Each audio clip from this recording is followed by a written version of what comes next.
In the autumn of 1776, the dream of independence burned low over the ruins of New York. The city that had once echoed with cries of liberty now rang with the tramp of British boots. Redcoats filled the streets, their scarlet ranks gleaming in the grey light, their drums rolling like thunder against the narrow cobblestones. Smoke still rose from the fires that had gutted Lower Manhattan after the American retreat. Where Liberty poles had once stood, the Union Jack now fluttered in the cold wind. Washington's army had been beaten, driven from Long Island, chased across the East River in a desperate midnight escape. He had watched from a distance as British troops poured into the city, powerless to stop them. New York was more than a strategic loss, it was a humiliation. It had been the center of the patriot cause, the link between New England and the southern colonies, the beating heart of the Revolution. Now it belonged to the enemy. Washington's soldiers, ragged and starving, trudged west through the mud of New Jersey. Many wondered aloud if the revolution itself was finished. The city became a fortress. Thousands of British troops camped in its streets and houses. Loyalists returned in droves, eager to prove their allegiance to the crown. Tavern windows glowed with the laughter of officers drinking to the king's health.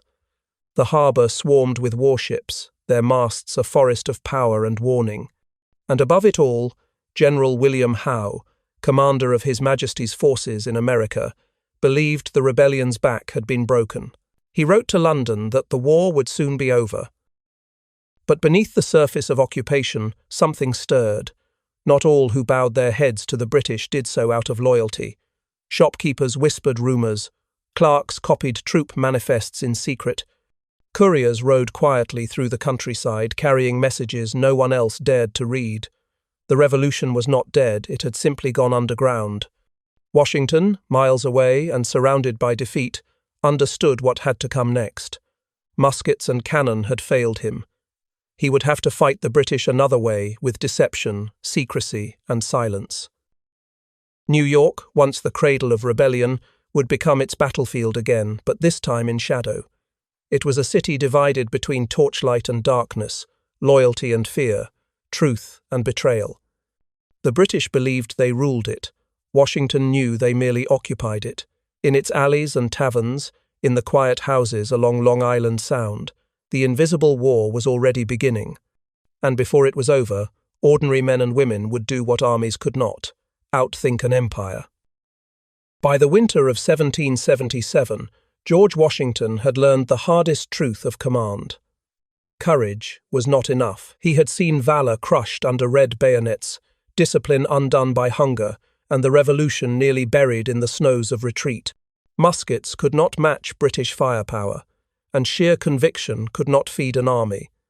To win, he needed to see what the enemy saw to strike before they struck. It was not glory he required now, but knowledge. And knowledge meant spies. It was an unfamiliar kind of war for a soldier raised on open battlefields. Honor had to give way to deceit, courage had to hide its face. Orders were whispered, not shouted. Victories would come not from cannon fire, but from words written in invisible ink. For Washington, who believed in discipline and divine providence, the thought of sending men to lie and steal weighed heavily. But the cause demanded it. "There is nothing more necessary," he wrote to one of his generals, "than good intelligence to frustrate the enemy's designs." The first attempts ended in blood.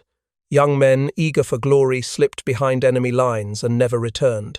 One of them, a tall, fair-haired schoolteacher from Connecticut named Nathan Hale, was captured within days of entering New York. When the British hanged him, he asked only that his country remember he regretted having but one life to lose for it. Washington never forgot. Hale's death was a warning and a challenge. If America was to survive, it needed spies who could outwit the empire, not just die bravely before it. The British, masters of intrigue, wasted no time in exploiting their advantage. They paid informants, intercepted letters, and used loyalist sympathizers to root out rebel networks. When they caught spies, they made public examples of them gibbets rising on the outskirts of town, the bodies left swinging as lessons in loyalty. To be a spy was to live without name or honor, to risk death not for fame but for secrecy. It was the revolution's most thankless duty. Yet Washington saw what others could not, that an invisible army might do what his real one could not. A single letter could save a campaign. A single rumor, properly placed, could cripple an empire. He began to build a web of watchers and messengers, ordinary men and women who would blend into the background, unseen and unremembered. From this vision, the first shadows of the Culper Ring began to form. The war for independence had gone underground, and its most decisive battles would now be fought in silence. By the winter of 1778, the war had settled into exhaustion. Washington's army lay scattered in its camps, nursing frostbite and hunger, while the British sat warm and secure in New York, the beating heart of their occupation. The city had become an impregnable fortress of redcoats, loyalists, and spies. Every plan Washington conceived faltered against that wall of secrecy.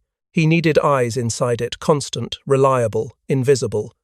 And so, in the dim light of a tent in winter quarters, he wrote an order that would change the war. The creation of a permanent intelligence network within the enemy's capital. Washington's directive was clear but extraordinary for its time. No more improvisation, no more amateur messengers carrying letters sewn into coats. This new network would be organized like an army, disciplined, compartmentalized, precise. Its members would use code names and numbers. Their reports would move through channels as tightly controlled as troop orders. For the first time, espionage would have structure. The general who once believed battles were won by courage alone had become a strategist of silence. To lead this unseen army, Washington chose a man as calm as he was intelligent, Major Benjamin Tallmadge. At first glance, Tallmadge hardly looked the part of a spymaster. A former Yale scholar turned dragoon officer, he was known for his steady demeanor and sharp, deliberate speech. But beneath his restraint lay a mind built for complexity. He had been Nathan Hale's classmate, and the memory of his friend's execution had never left him. Hale had gone into New York, unprepared and alone. Tallmadge swore his own agents would not meet the same fate. He began by recruiting men he could trust, absolutely friends from his childhood on Long Island, farmers and merchants whose loyalty was beyond suspicion. They were not soldiers, but that was their advantage. The British would never suspect that the quiet people of Setauket or Oyster Bay were secretly gathering intelligence for the Continental Army. Each agent would know only a fragment of the plan, just enough to keep the chain unbroken. Even if one was captured, the rest would remain hidden. Washington reviewed the outline of Tallmadge's plan and approved it without hesitation. The general understood its value instinctively. Every war, he wrote, is an affair of deception. But this one would go further. It would turn deception into discipline, secrecy into strength. The order went out quietly, sealed in wax, carried by trusted hands. The Culper Ring had not yet been named, but its birth was set in motion. While the British tightened their grip on New York, Washington had already placed the knife beneath their fingers. Benjamin Tallmadge had never imagined that war would make him a man of secrets. He was a scholar by nature, a thinker who had studied theology and philosophy at Yale, more at home among books than on battlefields. Yet by 1778, the revolution had turned him into something else entirely, a soldier, an organizer, and soon the architect of America's first true intelligence network. His transformation had begun 2 years earlier, with the death of a friend whose name history would never let him forget, Nathan Hale. Tallmadge and Hale had shared lecture halls and long walks through New Haven's green fields, debating liberty and scripture with the earnest conviction of young men who believed knowledge could save the world. They were bound by a shared vision of virtue, duty, honor, and the idea that truth was a weapon more powerful than any musket. When Hale volunteered to spy behind British lines in 1776, Tallmadge had cautioned him against it. "You have no disguise," he said. "No training." But Hale's reply had been calm, even cheerful. Every kind of service necessary for the public good becomes honorable by being necessary. Days later, Hale was captured in New York, betrayed by his own guide. The British hanged him without trial at dawn. His final words, spoken before a crowd of jeering soldiers, became legend, that he only regretted having but one life to lose for his country. When the news reached Talmadge, it seared itself into his soul. Hale's courage had been pure, but purity was not enough. The British had turned honesty into a noose. If America was to survive, it would need spies who could lie convincingly, steal without remorse, and disappear without a trace. Talmadge swore that Hale's death would not be in vain. He began to study the very things his education had once taught him to despise: subterfuge, cipher, deception. He read military manuals, examined British dispatches, and learned how messages could travel invisibly through enemy lines. He built his understanding of espionage as carefully as he had once studied scripture, crafting a creed of secrecy in service of liberty. To deceive for the truth, he later wrote, is the highest form of fidelity. By the time Washington called upon him to form the New York network, Talmadge had already envisioned what it would take: ordinary citizens bound by silence, communicating through symbols, risking everything without recognition. In his private notes, he wrote a single line beneath Hale's name: "He was the first. He shall not be the last." The schoolmaster had become the spy master, and the quiet war Nathan Hale had died to begin was about to be reborn in shadows. Abraham Woodhull never thought himself a hero. He was a farmer, a man of fields and fences, his world bounded by the quiet salt air of Setauket, Long Island. The war had touched him only in whispers at first, the distant thunder of cannon, the passing of troops, the rumors that changed with every tide. But by 1778, his home lay under British rule. Redcoats patrolled his roads, loyalist neighbours watched each other with suspicion, and every conversation carried the weight of danger. When Major Benjamin Talmadge approached him with a secret proposition, Woodhull hesitated. He had no wish to die for glory. But Talmadge spoke of duty, of Nathan Hale, of a nation that needed men willing to act without recognition. Slowly, the farmer agreed. He was, Talmadge realized, the perfect spy. Woodhull's life was unremarkable, his movements predictable, his loyalty hidden beneath the plain speech of a cautious man. He could travel freely to New York City under the pretense of visiting family or selling produce. No one would suspect him of carrying the revolution's secrets in his saddlebag. His mission would be to observe quietly, to collect information from merchants, tavern keepers, and dock hands, and then slip back across Long Island Sound with news of the British Army's plans. Washington's new system demanded absolute secrecy. Even names were too dangerous.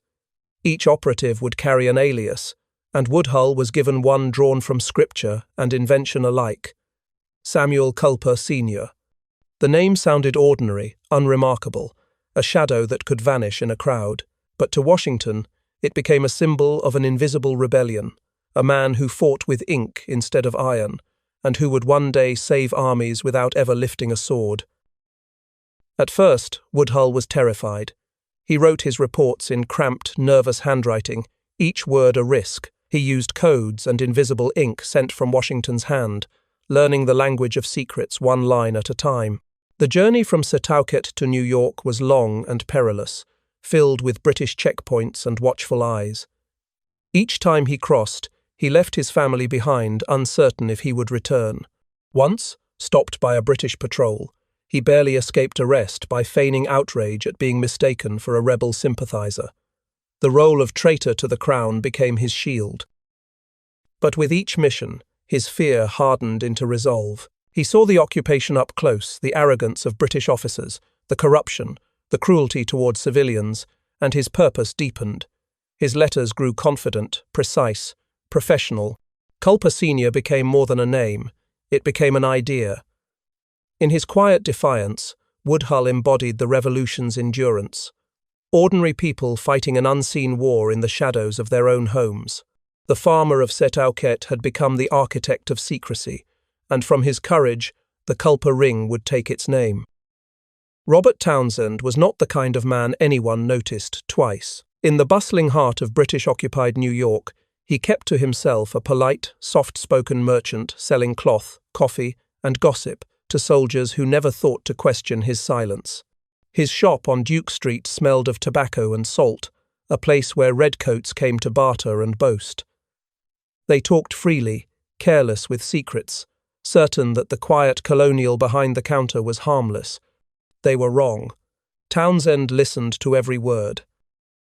He had been a journalist once, a contributor to the New York Gazette, writing essays under pseudonyms that mocked the British Crown with careful wit. When the war came to his doorstep, Townsend stayed behind, outwardly loyal, inwardly divided.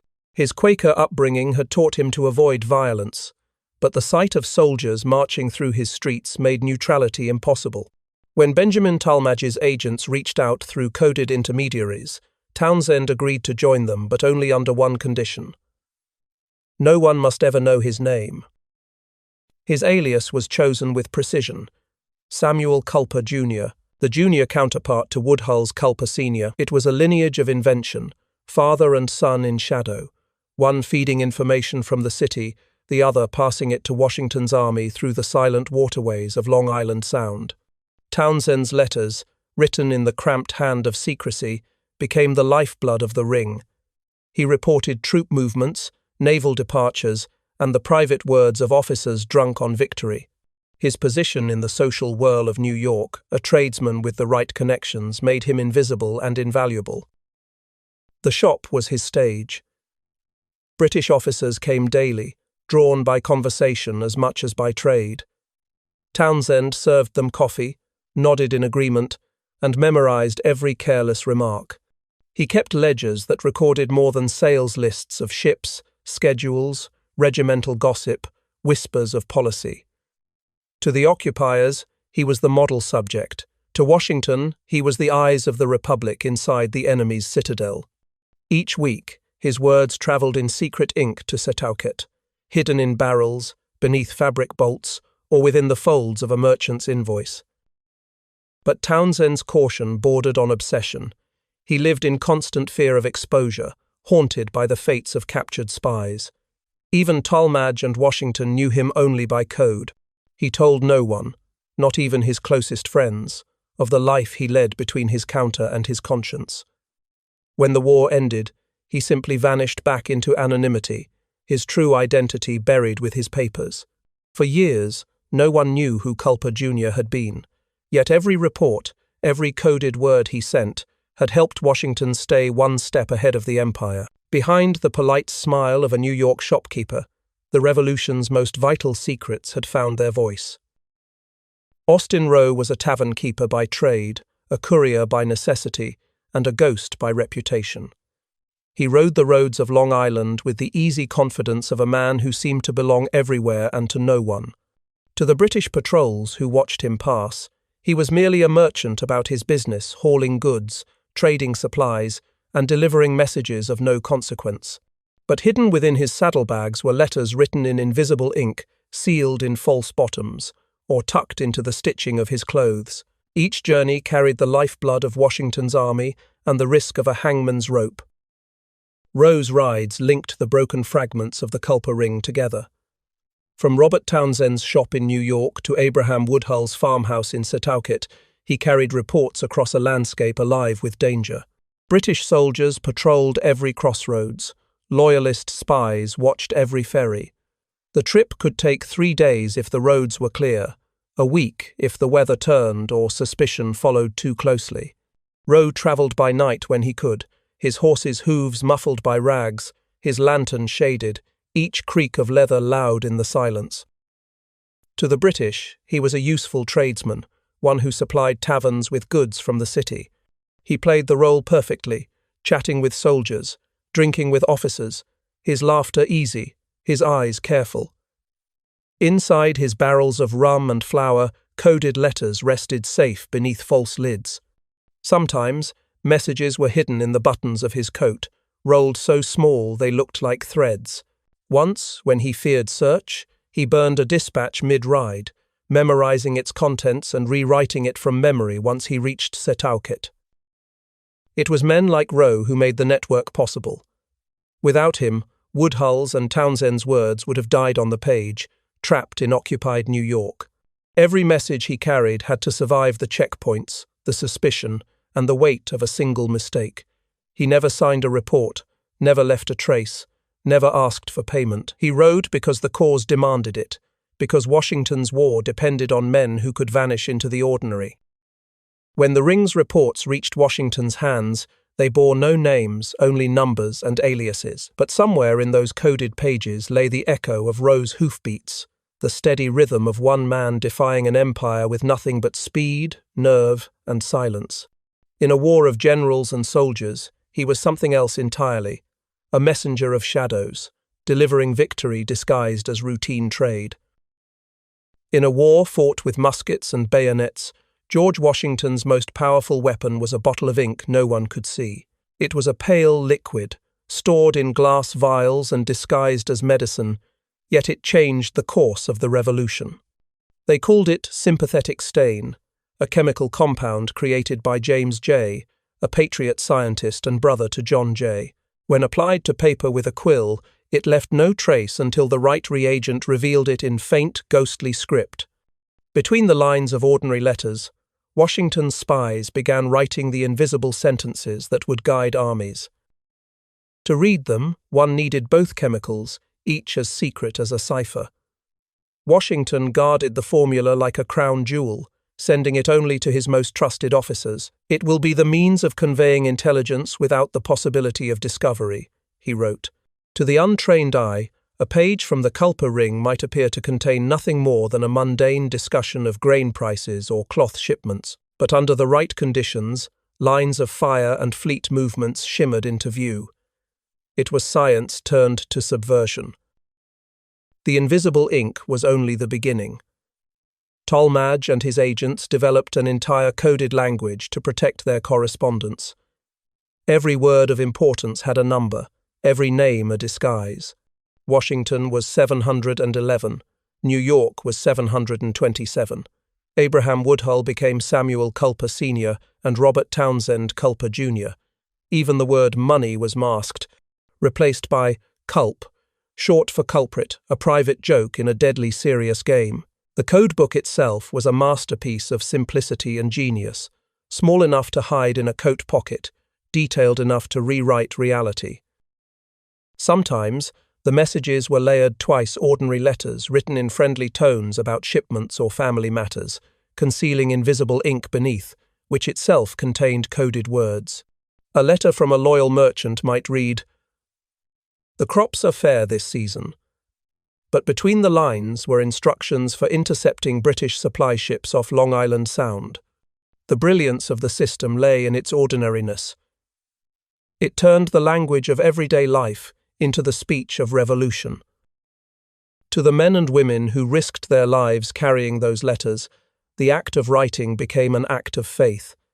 Every stroke of the pen was a declaration of loyalty. Every invisible line was a whisper to the future, that a nation could be built not only by soldiers, but by thinkers, inventors, and spies. The British had the world's greatest army. Washington had something they could never see, a language of shadows, written between the lines of history itself. In Setauket, where redcoats patrolled by day and whispers ruled the night, a woman hung laundry that could change the course of a war. Her name was Anna Strong, and to her neighbours she was simply a farmer's wife, a quiet presence on the edge of Long Island's occupied coast. But to the men of the Culper Ring, she was something far more dangerous, a signal tower in plain sight. Every sheet, every garment she hung on her line carried meaning. In a world where words could kill, Anna spoke through cloth and wind. Her system was elegant in its simplicity. When Abraham Woodhull needed to communicate with couriers or warn of danger, Anna's clothesline became the code. A black petticoat meant that a message was ready. The number and placement of white handkerchiefs showed which cove or farm the courier should approach. To the British, it was the ordinary rhythm of domestic life. To the patriots, it was a living cipher, fluttering above the fields like the pulse of rebellion itself. No one ever saw her deliver a letter or meet with a courier, but her presence was everywhere, woven into the patterns of secrecy that kept the ring alive. When British troops searched homes for evidence of espionage, Anna played her part perfectly, calm, polite, unassuming. They never guessed that the laundry they rode past every day carried the coordinates of their own undoing. Even her husband, at times, could not know the details of her role. The less spoken, the safer they were. Anna's work demanded a different kind of courage. She fought not with weapons or words, but with patience, the courage to act ordinary while committing treason in plain view. Every morning she hung her signals, knowing that a single curious officer could end her life with a word. Yet she never faltered. Her home became the center of the ring's quiet communication network, the invisible hub linking Woodhull's reports, Rowe's rides, and Washington's eyes on New York. When the war ended, her name faded back into the silence that had protected it. The other members of the Culper ring died with their secrets intact, their true roles unknown for generations. But Anna Strong's legend endured. Her name was whispered in the history of Setauket, a fragment of memory preserved by those who knew the truth that the revolution's first spy ring had been guided, not just by soldiers and scholars, but by a woman whose courage hung each morning in the open air, daring the empire to notice. New York, under British rule, glittered like a conquered jewel. The coffee houses buzzed with uniforms and gossip, the theatres thrived, and the harbour shimmered with the masts of His Majesty's fleet. Beneath that glamour lay a web of fear and control, an intelligence machine that watched everything and trusted no one. Every tavern had ears, every servant could be a spy. And at the centre of it all stood a man who embodied the charm and danger of the empire itself, Major John André. André was everything the British admired: cultured, handsome, witty, and devastatingly clever. A poet, an artist, and a soldier, he moved through occupied New York like a star in its social orbit. Women adored him, officers respected him, even his enemies found him difficult to hate, yet behind his easy smile was a mind sharpened for deceit. As head of British intelligence in North America, André orchestrated a network of informants, traitors, and opportunists that reached from Manhattan salons to the fields of New Jersey. He understood that information, not gunpowder, would win the war. Through coded letters, invisible inks, and secret couriers, André's agents fed him the movements of Washington's army, the morale of the Continental troops, and the weaknesses within the rebel ranks. He paid handsomely for whispers and ruined lives with a penstroke. Even patriot merchants were not immune. One careless boast in a tavern, one overheard rumour, and a man might find himself branded a spy for the wrong side before he even knew it. The British system of espionage was immense, polished, and ruthless. They had the advantage of occupation, the docks, the ports, the flow of information through every letter and shipment. Their officers moved freely across the city, using charm and gold to buy secrets. Rebel agents were hunted like animals, interrogated without mercy, and hanged in public squares as examples. Nathan Hale's execution had been André's lesson. Sentiment had no place in intelligence. Only results mattered. What André didn't know was that, even as his network tightened around New York, a quieter, humbler one had already infiltrated it. The Culper ring worked beneath his notice, watching his movements, reading his patterns, turning his own city into their source. The war within the war, the duel of invisible armies, had begun. One fought with elegance, the other with anonymity. And before it was over, the charming Englishman who once ruled New York's secrets would meet his end in a noose, undone by the very kind of deception he had perfected. By 1779, the war had split into two worlds, one of muskets and smoke, the kind remembered in songs and statues, and another fought in silence, where ink and trust decided nations. The Culper ring had mastered that hidden war. From the heart of occupied New York, their reports slipped unseen through the enemy's grasp, crossing rivers, checkpoints, and darkness to reach Washington's tent. What those letters carried was not rumor or hope, it was precision. Fleet schedules, troop reinforcements, the names of double agents. The British moved as if in shadow, unaware that every secret they whispered in New York was already being read in Pennsylvania. Robert Townsend, behind his merchant's counter, became the Revolution's most valuable observer. He watched officers drink and boast, recorded their plans as they bragged about coming campaigns. Every detail, how many regiments, what ships would sail, when supply convoys would leave, went into coded reports sent through Abraham Woodhull and carried by Austin Rowe's weary horse. Within weeks, that same intelligence reached Washington, who used it like a blade in the dark. His strategies began to shift, anticipating British maneuvers before they happened, striking where the enemy was weakest. Then came the intelligence that changed everything. In late 1780, a coded message warned of secret negotiations between a respected American officer and the British High Command.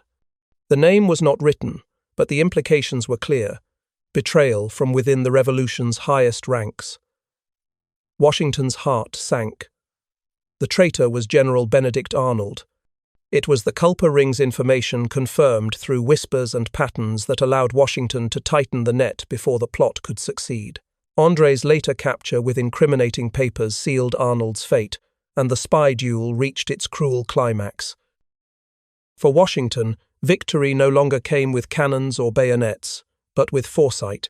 "The intelligence you have been so kind as to furnish me," he wrote to Talmadge, "is of the utmost importance." Every intercepted convoy, every diverted regiment, was a battle won without blood. He began to understand that in this new kind of war, survival depended not just on courage, but on knowledge, and on those invisible men and women who risked everything to obtain it. When the British finally began their long retreat toward Yorktown, Washington knew it was not just his soldiers who had carried the revolution through. It was the quiet network that had lived and died in shadows, the farmers, merchants, and riders who had turned espionage into salvation. The Culper ring had fought their war without firing a shot, yet their victories echoed louder than cannon fire. In a world of ghosts, they had learned to haunt an empire. By the winter of 1780, the world of shadows began to consume itself. The Culper ring, once built on friendship and trust, now lived under the constant dread of betrayal. Spies whispered of others who had vanished overnight, taken by the British or silenced by their own.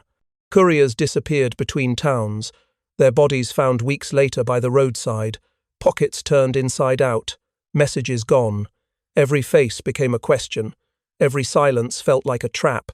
In this invisible war, death didn't come with a musket ball, it came with a misplaced word. New York had become a nest of deception too tangled for even its masters to understand. British agents turned double, then triple, selling secrets to both sides for coin or survival. The Crown's informants began to suspect one another, while patriot spies found their networks leaking through invisible cracks. Washington's orders grew tighter. Talmadge's codes became more complex. Even among the Culpers, letters no longer carried names, only numbers, aliases, and phrases known to a chosen few. They trusted no one they could not see, and even then, only halfway. Abraham Woodhull, burdened by the weight of exposure, nearly broke. British patrols had begun watching his movements too closely. He wrote less, and when he did, his words trembled between caution and exhaustion. "I live in continual fear," he confessed once in cipher. Townsend grew colder, retreating further into the quiet routines of his shop. The strain of living two lives, merchant by day, spy by night, was a noose that tightened with every false smile he gave to British officers. And still the ring endured. They adjusted, hardened, evolved. New couriers replaced the lost. New codes replaced the compromised. Anna Strong's signals still fluttered across her clothesline, as steady as ever. Rowe still rode, though the road had become a corridor of ghosts. They learned that in a war of secrets, survival was victory enough. Their reports became shorter, sharper, stripped of sentiment. They no longer sought glory, only endurance. The Revolution's visible battles raged miles away, but in the shadows of New York, another kind of courage took shape. The courage to keep lying, keep hiding, keep living when every heartbeat might be betrayal. When the war finally began to turn in Washington's favor, it was not just the armies that had held the line, but these invisible soldiers who had learned to survive in silence. The Culper ring had entered the darkness and stayed there long enough to outlast it. By 1781, the War of Paper had become as decisive as the War of Muskets. Inside Washington's headquarters, a handful of men bent over flickering candles, surrounded by scraps of parchment, scrawled with figures, corrections, and ciphers. These were the general's quietest soldiers, his codebreakers. They carried no muskets, wore no uniforms, and would never be cheered in victory parades. Yet their work would decide which armies lived and which were ambushed in the dark.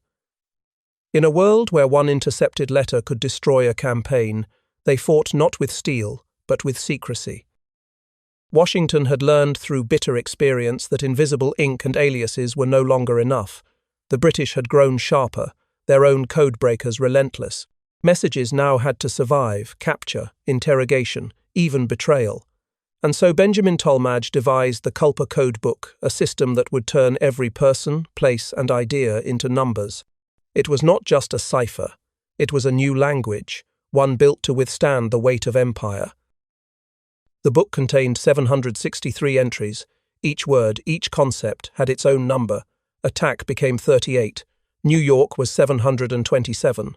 Money, 234.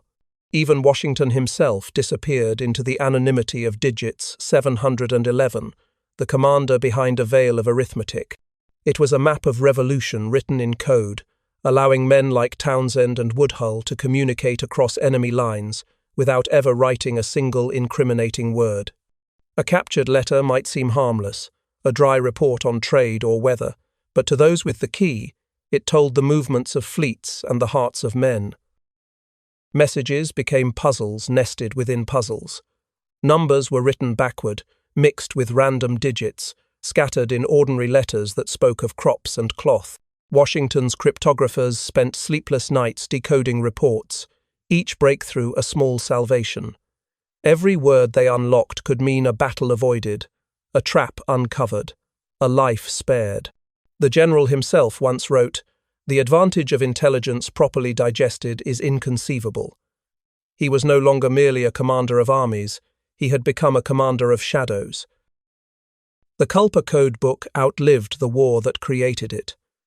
When peace finally came, it was locked away like a relic, its pages worn, its meanings still secret. For decades, no one outside Washington's circle even knew it had existed. But through those numbers ran the lifeblood of a revolution, the whispers, the warnings, the truth hidden behind illusion. In a conflict that began with muskets and ended with a nation, it was the codebreakers who had proven that knowledge, once armed, could be mightier than any army. In the late summer of 1780, whispers began to drift through the Culper network, letters half-burned, messages in fragments, talk of a major bargain between a trusted American officer and the British High Command.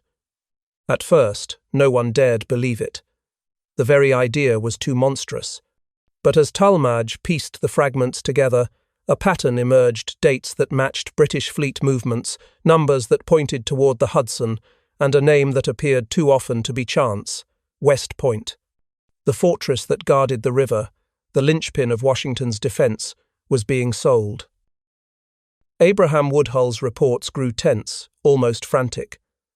British couriers moved with uncharacteristic confidence, as though something monumental was about to change. In New York, Townsend overheard conversations among officers hushed, gleeful, certain of a coming triumph. "Our troubles will soon be ended," one had said over brandy. Townsend knew what that meant. He rode his pen hard that night, writing a coded warning to Tolmage, who sent it straight to Washington. "There is a traitor in the camp," it read between the lines. The general's response was calm but cold. He had suspected it for weeks. Arnold, hero of Saratoga, the fearless fighter once hailed as the revolution's savior, had grown bitter and restless, consumed by debts, pride, and the feeling of betrayal from his own side. He had taken command of West Point, and now, through secret correspondence with none other than Major John Andre, he was arranging to hand it over to the British for money and rank. The spy and the soldier, mirror images of cunning, thought they were untouchable. They had no idea the Culper ring had already illuminated their shadows. Then came the stroke of fate. On a September morning, Andre was captured near Tarrytown, carrying papers hidden in his boot maps of West Point, details of its defences, and Arnold's own handwriting. When the documents reached Washington, the mask finally fell. The Revolution's greatest battlefield hero was revealed as its darkest traitor. Arnold fled across the river to the British lines, leaving his name forever synonymous with betrayal.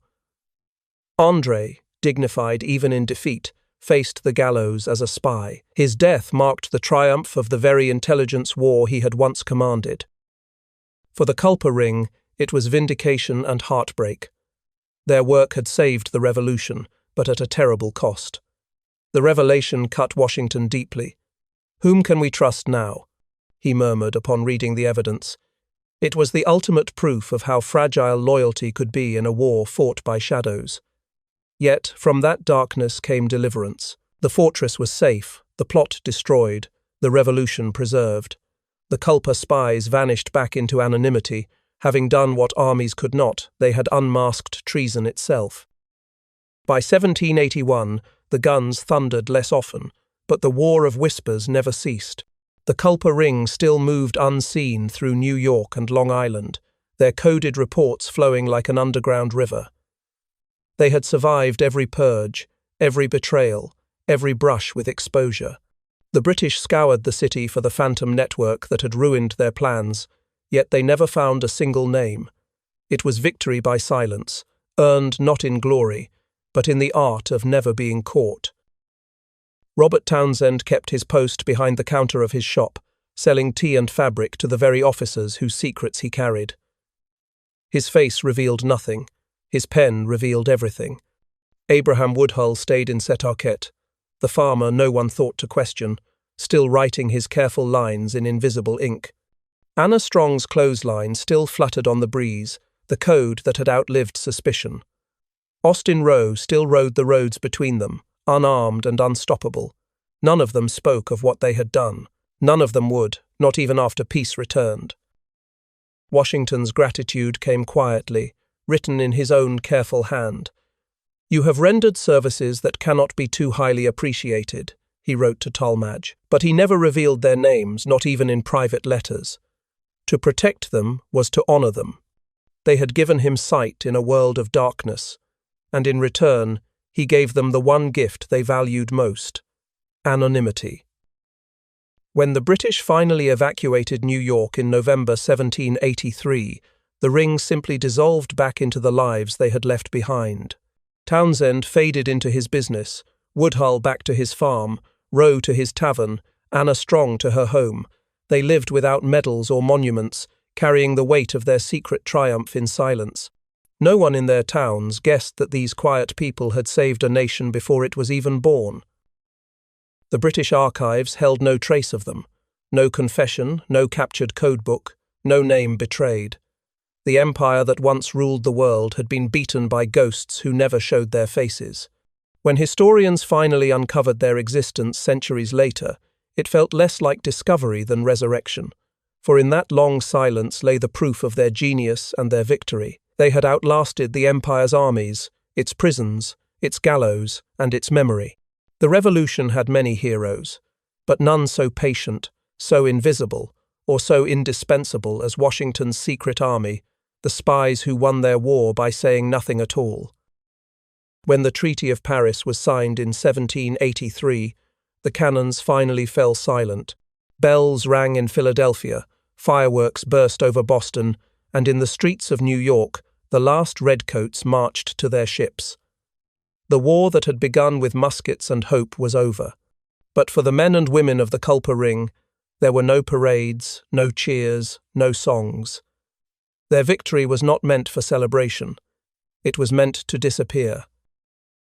Abraham Woodhull walked back to his farm in Setauket and took up his plough as if nothing had happened. To his neighbours, he was still just a quiet man tending his fields.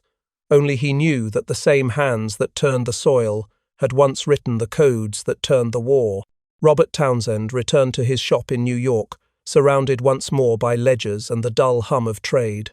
The elegant handwriting that once mapped enemy movements now recorded the price of tea. His silence was complete. Austin Rowe kept riding the Long Island roads, his horse no longer carrying secrets but supplies. Anna Strong hung her laundry as before, her black petticoat just another piece of cloth, now its hidden meanings long retired. They did not speak of what they had done, not even to their children. The oath of secrecy outlived the cause. What had been a web of survival unravelled into ordinary life.